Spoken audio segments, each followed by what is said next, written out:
Real quick, if you don't know me, my name's Peggy Dean, and I am an artist and educator, and it's my favorite thing. I love talking to you guys about all the tips and processes, and I will never stop doing it.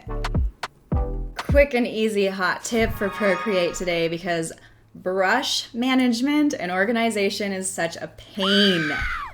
Okay, so we've already talked about gallery settings in a previous video, which has also been really helpful in my workflow. But in this case, we're going to look at brushes. So when we open brushes, usually it's quite chaotic. So I'm going to show you a way around that. I actually stole this idea from Jimbo at Shout Bam. He is fantastic, a dear friend.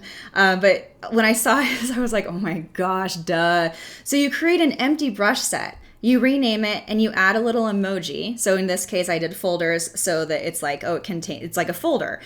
So rather than putting all of like these people's brush sets inside of one thing, I had this empty one that just sections it off. So everything underneath it, these three are all from Jimbo. These three are all from Liz Kohler Brown and whatnot. So that's been amazing. And then the other thing that I do if I go to my Pigeon grids, oh, and I also add emojis for all of my sets, like my brush sets, because that helps me easily go to the ones that I use the most frequently. But within Pigeon grids, I've also created a stamp, right? A stamp brush, so that like it's an actual brush, but I never use it. It's just so that I can separate all of these sections so I know exactly what I'm looking for. And it makes a world of difference. So, hot tips all day. I'm here for the hot tips all day long. I'm gonna keep giving them to you. I love it. I feel like I could shout them from the top of the mountain.